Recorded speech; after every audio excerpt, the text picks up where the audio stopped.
Welcome to Top 5, a show where we punch, we swing, and of course we feed lots of quarters into it. It's Top 5.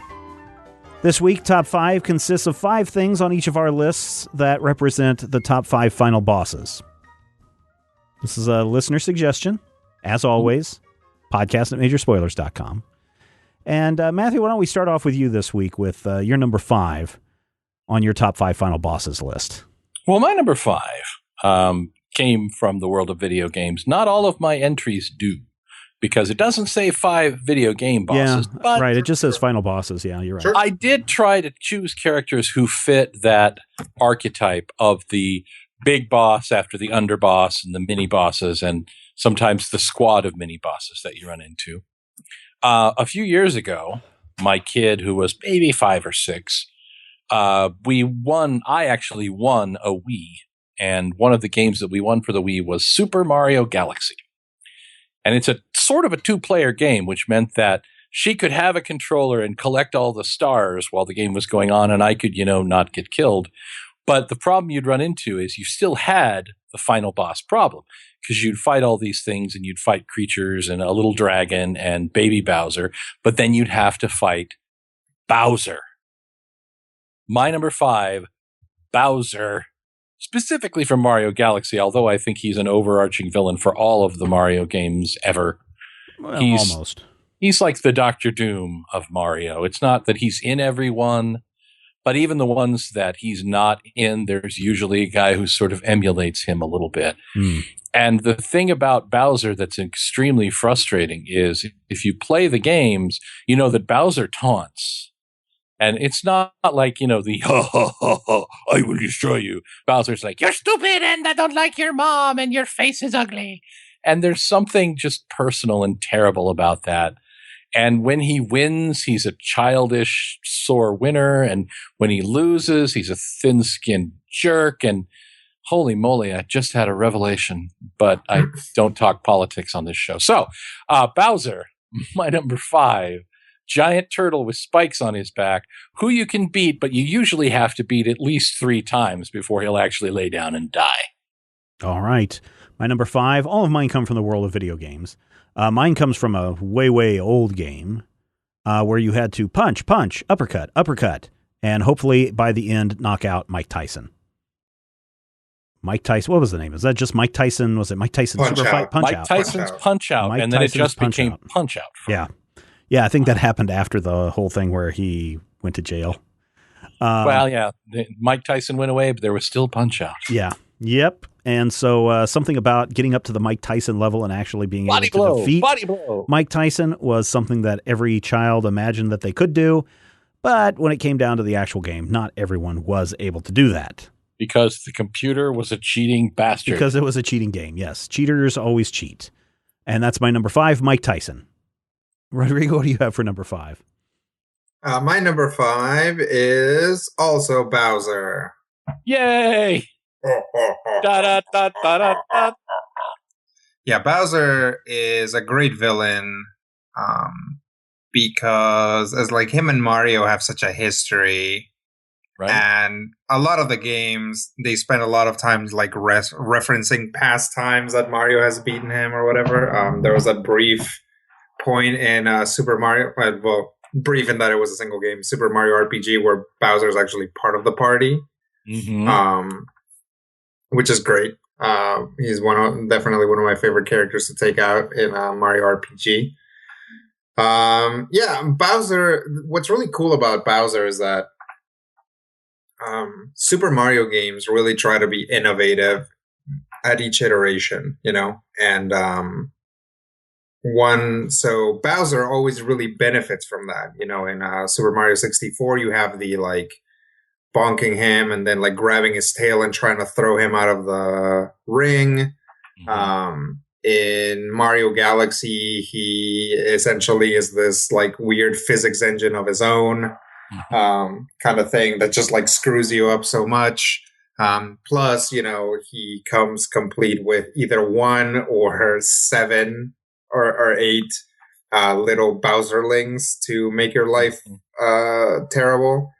And Bowser's like just like hilarious and sad Like he's kind of a sad monster Mhm. in a lot of ways, and Almost he's feel like, for him. yeah, he's just like a perfect, iconic, just kind of like big dumb bully. Mhm. It's hard to stay mad at Bowser. I don't know, like Bowser's a weird, like it's like a great cartoon villain Yeah, he's for like video games. he's like the Biff Tannen of video Yeah, games. well, he's like, he's reminiscent of like big, kind of like iconic villains like the Russians from Bullwinkle Mhm. and things like that. You know, those like curses, you got me again kind of villain. Yep. And he was also played by Dennis Hopper. Let's He got not that talk going about for that. him. Yeah. Matthew, what do you have for your number 4? Rodrigo just retconned the movie. My number 4. And it's really sad for me because I'm not an avid video gamer. I'm dilettante at best. But there are certain games that I stick with that just I hang with for years. And for several years in the 90s, I hung with a game that I have later learned is considered to be not only bad, but an inferior part of its franchise, a terrible part of its franchise. And some people say it's the reason why its franchise died and hasn't been able to successfully return. That game being Twisted Metal 3. Twisted Metal 3, I preferred to play Thumper, which means I'm driving around in a pink lowrider with giant speakers in the front that go boom and have a sonic attack. But if you go and you fight through all these guys, you fight through these bad guys, and you fight through and you finally end up in a level on a giant blimp. And you have to face the 4th worst final boss in my history, Primeval.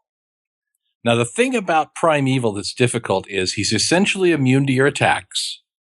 He has several different finishing attacks. He has incredibly powerful targeted attacks that hit you even if you teleport away. And the only way to beat Primeval is to lure him into, and I am crapping you negative on this, falling out of the blimp. That is how you defeat Primeval. You engineer him falling out of the blimp while not dying with his one-hit kill, hard to dodge, nearly impossible to dodge weapons. Fighting Primeval is one of the most frustrating things in my life, and keep in mind I worked in a call center for years. Fighting Primeval is one of those things that occasionally I will pull out an old video game and I will slap that sucker in and I will play it and I'll be like, yeah, this was terrible. But I will never do that with Twisted Metal 3 for 2 reasons. One, my PS3 with backwards compatible broke and I had to buy a new one, so I can't play my PS1 games. But 2, because eventually I'd have to end up facing an invulnerable dune buggy that laughs at me.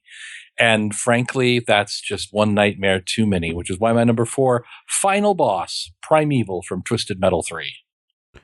My number 4 comes from a game that, man, you had to put 50 cents in at a time, and you were lucky if you could get past the first guy or girl, because then your whole chest cavity was ripped out. You were just left being hung by your skull and a spine.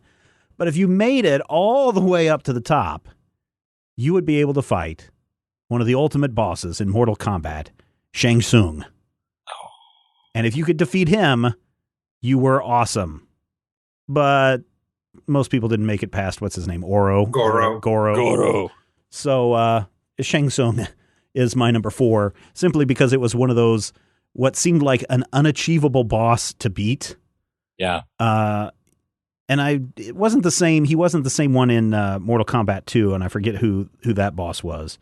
But Shao Kahn is in Combat 2. I remember when Mortal Kombat came out on Sega Genesis, and Skrull Brian and I went and got drunk at Oktoberfest, and then we came back. It was a cold day. We came back to the apartment, and I had been making chili.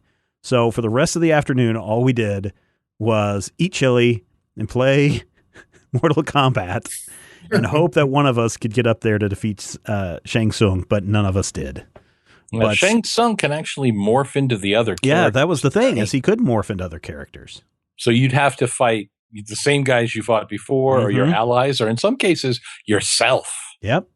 And it was tough, but eventually on the Sega Genesis, I did beat it, but it was a long time. that one time he nearly killed Jack in Big Trouble in Little China. Yeah, different Shang, but anyway. Rodrigo, what do you have for number 4?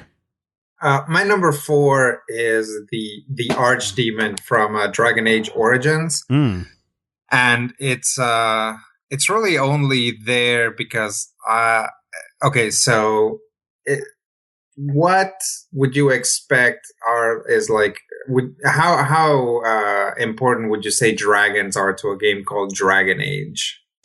6 out of 10. There. I would say it's up there. Right. There's like none of the Dragon Age games, from Dragon Age Origins through Dragon Age 2 or Inquisition, like dragons don't actually matter in those games. They just have like that very like specific and important name. And I know there's a reason why they're called Dragon Age. It's because the ages of this fictional world are separated. Like you have the Exalted Age, and currently it's the Dragon Age. But there's this whole plot line that's happening about like monsters coming up from underground, and there's this boss of all these monsters of the Darkspawn called the Archdemon. The Archdemon, in this iteration of it, takes the form of a dragon, right? And you can tell that somebody was like, okay, I've come up with this amazing plot line for the super cool action RPG that we're going to do. And it's like these demons coming out and blah, blah, blah. And it's like, Pete, can you just pause for a second? You realize that the name of the game is Dragon Age, right? So are there any dragons in this story? And it's like, well, no, it's about ancient gods that got corrupted due to the folly of man. It's like, okay, well, is there like a big final boss? It's like, yeah, it's the Archdemon. It's this like shape of all evil kind of thing. It's like, okay, we'll just have him look like a dragon. And I am certain that is why the Archdemon looks like a dragon. The final fight with the Archdemon is fun enough. You basically spend the whole game either recruiting or kicking various factions, and if you make enough friends, you can deploy them to attack the Archdemon as you're trying to fight it. So it makes for an interesting fight, and presumably the different factions that you get, because some of them are mutually exclusive, make a difference in different ways. But honestly, that fight is just such a mess of like just people running around and getting stomped by a dragon that it's hard to tell if like the fact that I got mages instead of Templars made any sort of difference. But yeah, my number 4, the Archdemon from Dragon Age. Cool. Matthew, what do you have for your number 3? My number 3 is one that always entertains Stephen when I mention it, but I think it's one that has to be mentioned. When it comes to the Super Sentai series, there is a tradition of minor villains being sent by a greater villain. And eventually, you work your way up, you beat all the minor villains, you earn more powers, you earn more abilities, and you have to fight the big villain. In the 35th anniversary series, Gokaiger, they beat the big bad in like episode 37. And I'm like, well, this is confusing, this is weird. And it turns out, no, the big bad is actually that man's father. It turns out that the villain Batman's father? Batman. That man. Oh, that man, okay. Emperor Warsgil, the alien Zangyak, who comes to Earth when his dilettante son is killed, and turns out to be the most powerful thing ever seen in Super Sentai. And what I mean by that is the final battle takes a whole episode. And during this episode, the Gokaigers, who can use the powers of the previous 34 Super Sentai, have to cycle through all the powers of every single year's hero. It's a big anniversary series. So it takes 35 years of coordinated attacks in order, some of them coordinated weirdly. It's fine. You do it. It's just good. In order to bring him down, at which point they then have to kill him again. Then they have to kill him one last final time. But what it really comes down to is a battle that has an amazingly satisfying ending where all of the heroes are completely spent and they literally collapse on the ground laughing at how great it is to finally be rid of the big bad, Emperor Warsgil. I'm not going to try and spell it because, frankly, I can't. But one of the greatest final bosses ever. And, one of the characters that if I ever came up with a villain, I would definitely want to just steal some of his shtick because he's actually scary, which is strange enough in itself. All right, cool. For my number 3, I am also going to use one of the great evils. In this game, you found this entrance below a sanctuary. You had to go down and down and down and down, fighting demons and all sorts of horrible things until you entered hell itself on the final level and came face to face with Diablo. This is Diablo from the 1996 video game from Blizzard Entertainment. Diablo made an appearance in both Diablo 2 and Diablo 3, although I was really disappointed in his appearance in Diablo 3. But Diablo is a cameo appearance where he's like wearing a sweater and going, "Hey guys, what's up?" Kind of, yeah. Does he get beaten up halfway through and you have to fight a new, better Diablo? Well, you meet Diablo in the 4th act, but then what you're ending up doing is fighting archangels in Diablo 3. Or some of the great angels in Diablo 3. But Diablo is one of the very first games that I remember, just adventure quest games that I remember completing all the way through without just giving up in boredom. And when you face Diablo at the end, fire rings and fire breath and all sorts of stuff coming at you, it's a lot of fun. And Diablo, though, fighting the devil himself, earns the devil a number 3 spot in my list of final bosses. Yeah. And it's, what was that? 16 bits in 96 or whatever. I think that's I think it may have been 32 by that point. Maybe. But that was a lot of fun. I did complete Doom. Doom came out in 5, 4, something like that. Mm-hmm. Did you fight Doom in that one?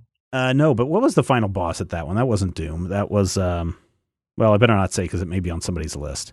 Rodrigo, what do you have for number 3? My number 3 is Demon Emperor Void Dark. Because the people who were naming people in Disgaea did not have any sort of subtlety. This guy's name is Void Dark. And, from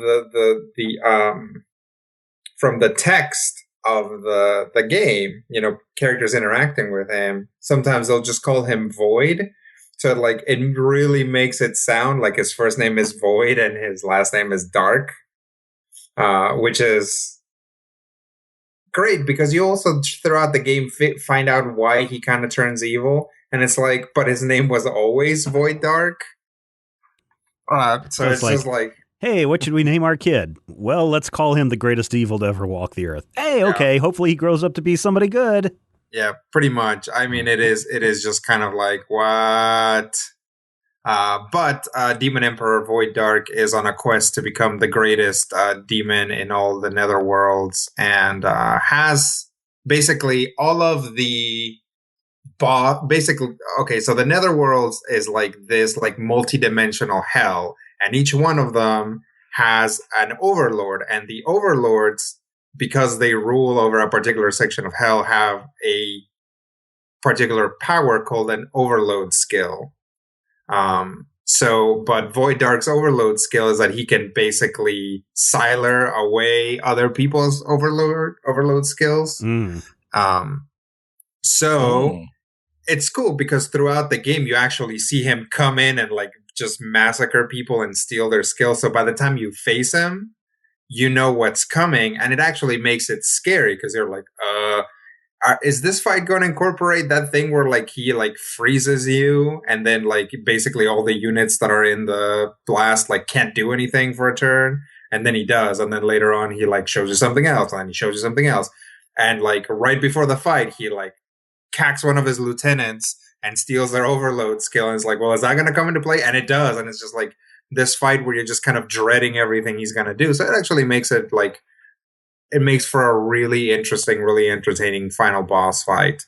Of course, he comes from this weird completionist game where every single unit that you ever see on the board is eventually something that you can purchase or move to your side. So in the after game, you can actually get him to join you and play with him as a unit, which is insane. It's just how can the characters just kind of forgive him for stuff, and it's just like, yeah, this is maybe a little much. But my number 3, scary guy and overall cool jacket wearer, Demon Emperor Void Dart from Disgaea 5. Disgaea. Yeah, he's the guy. This guy over here. He's the guy. He's that guy over there from Disgaea. He's that guy. He's that guy. He's that guy. He's that guy everybody's complaining about, yeah. Wow. Matthew, what do you have for number 2? That guy sucks. My number 2, as with most of the lists, I have to get a little bit of something related to comic books in here. But I think this one is justifiable because of the structure of the narrative. When you tell a story where there's no seeming overarching villain, and people are just kind of wandering around and finding things out and not really knowing what's going on and not really realizing that there is a big reveal, sometimes it's better than if you go in expecting, oh, it's a mystery, something's mysterious. So in issue 9 of Alan Moore's Watchmen, when Night Owl and Rorschach have broken into Adrian Veidt's office and they're messing around in his computer, and Night Owl looks up with a look of utter terror on his face and says, Rorschach, this guy we're chasing, I think it's Adrian. That is a dun dun dun, a literally just game-changing moment if you've never seen the movie or read the book before. Yeah, I did both of those 45 minutes ago. Exactly. And that's another thing. Adrian is a character who really subverts all of the overlord list, for lack of a better word. All of the things that bosses do to give you a weakness to beat them, he doesn't do that. By the time the heroes show up and challenge him, he's already completed his final plan. He did it 15 minutes ago. And then when they fight him and they're like, the two of us can team up, no, he is actually so much better at combat that he takes out the both of them without breaking a sweat.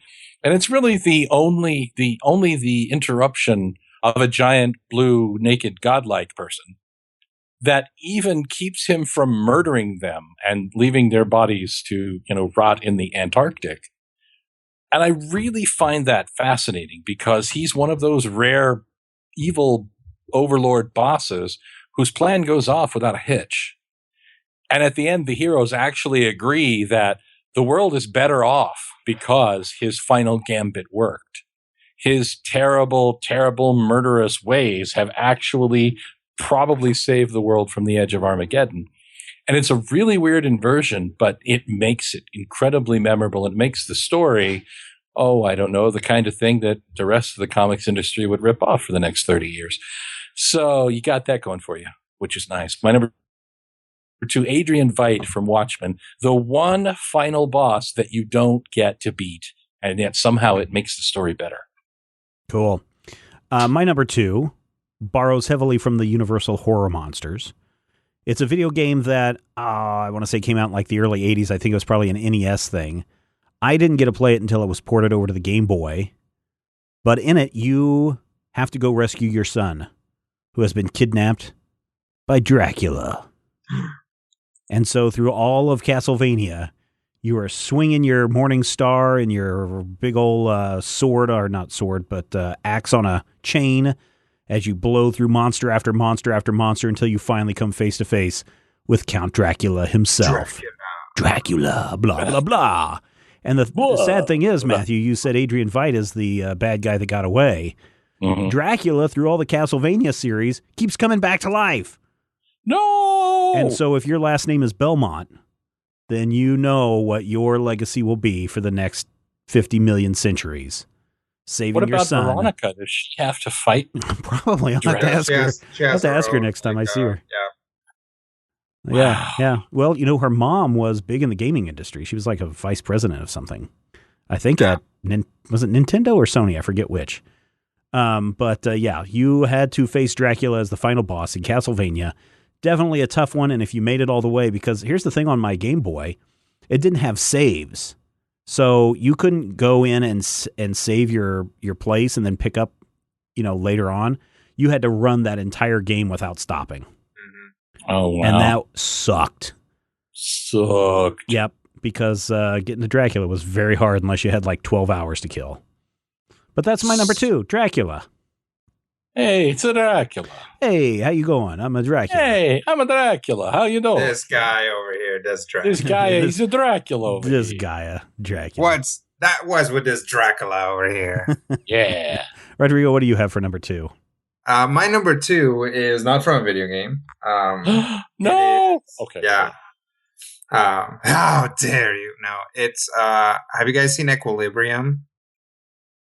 I don't think so. Remind me. It's a Christian Bale movie. No. He is a super cool Is he gun Batman? ninja. He's a super cool gun ninja. Okay. I can't believe this. But this is a big spoiler I can't believe neither one of you has seen this movie. Because I was like, hey, the movie came out in 2002. This is a spoiler because it's kind of a twist who turns out to be the final villain. But I'm like, surely a 2002 movie, everybody will have at some point at least. Nope. All right. Well, hopefully the name won't mean anything to you if you haven't seen him. But the boss at the end is a guy named DuPont. He thinks that he's going to walk in and find Father, but as it turns out, it's not him. It's actually DuPont, and they have a super cool gun ninja battle. And it's interesting because the guy who plays him, Angus McFadden, I don't know, is kind of like this round face, kind of portlier guy. So it's really interesting because, in this movie, you have Christian Bale, who's like kind of a skinny guy. You have Sean Bean, who's kind of a beefier guy, and you have Taye Diggs, and you see all these guys do super cool gunfighting, and they have kind of a similar body type. They're kind of like your Hollywood hunk types, but Angus McFadden isn't. He's kind of like shorter and a little bit like more, I don't know, barrel shaped. I mean, I don't mean that as a bad thing. That's just kind of his body type. So it's interesting to see a guy who doesn't fit that type, like basically run around shooting and kicking and doing sword fighting and stuff like that. So my number 2, spoilers, is DuPont from Equilibrium. Spoilers. Ladies and gentlemen, we have made our way through all the mini bosses, and now we have made our way all the way up to the final boss. Our number 1 in this week's Final Bosses Top 5. Matthew, who do you have? My number 1 is number 1 for a very good reason. Now, as a whole, I find generally the Grand Theft Auto franchise to be an enjoyably stupid way to kill a few hours of an afternoon. Specifically, my very favorite, Grand Theft Auto Vice City, features a character named Tommy Vercetti, who is a lunatic in a Hawaiian shirt, who shoots pretty much anyone and everything. But Vice City does not have the best overarching evil villain. That villain comes in a later entry, Grand Theft Auto San Andreas, from about 2004, 2005. You are playing a young man named CJ who just got out of jail for gang-related activities, coming back to San Andreas, his home city, which is totally not Los Angeles, you guys. And he totally doesn't live in Compton. It's called Strawberry.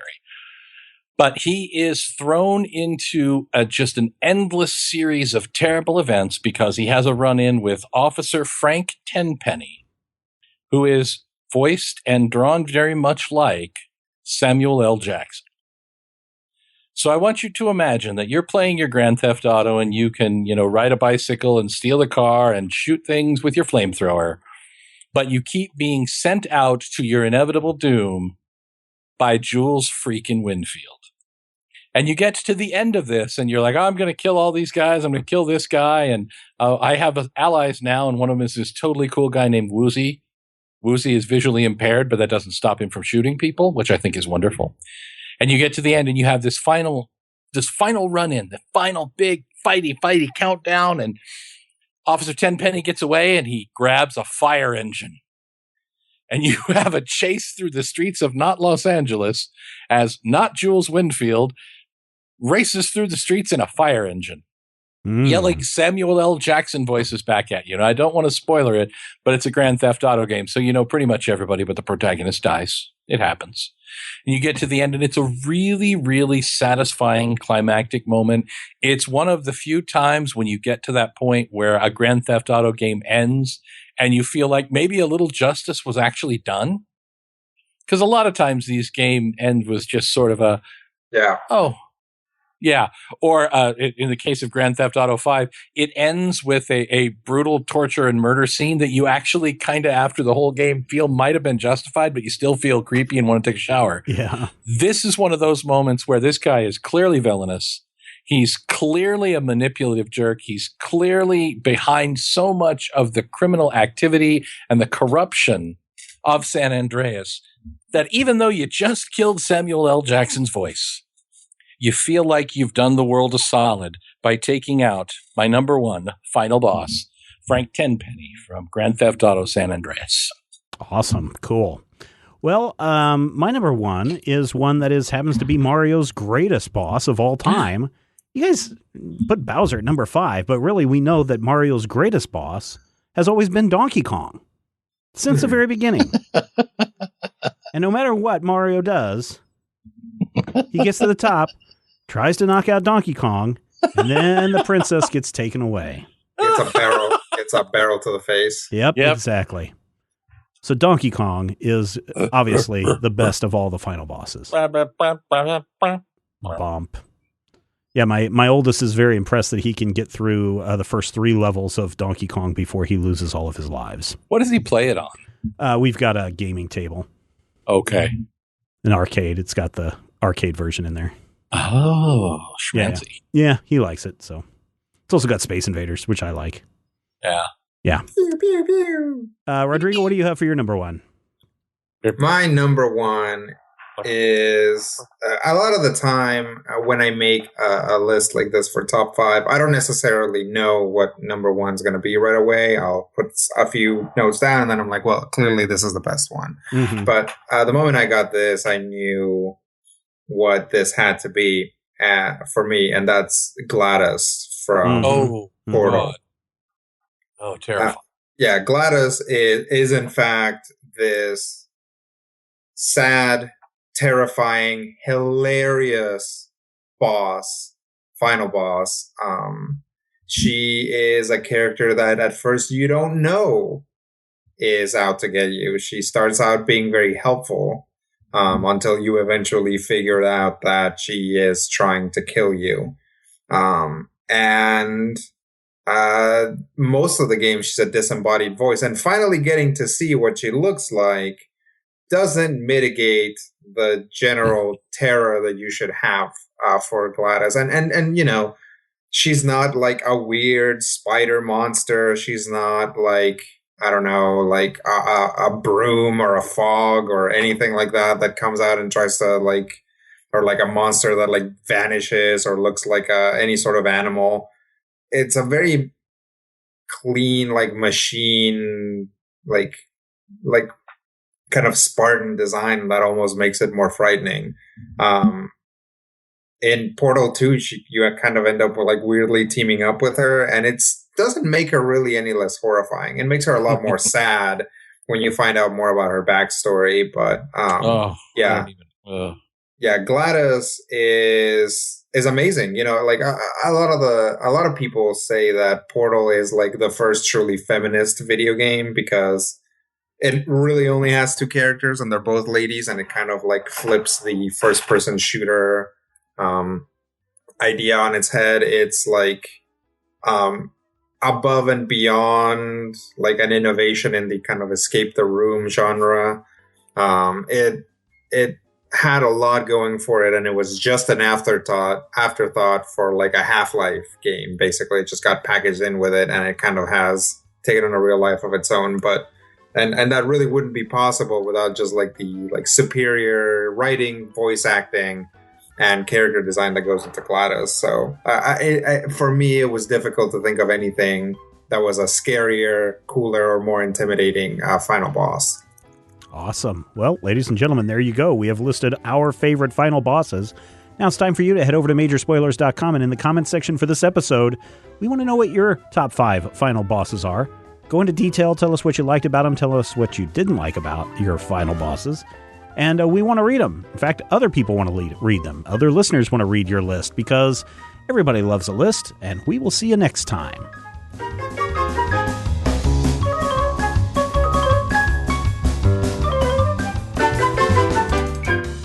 You guys just go ahead and do top 5. I'll just come back once you cool down.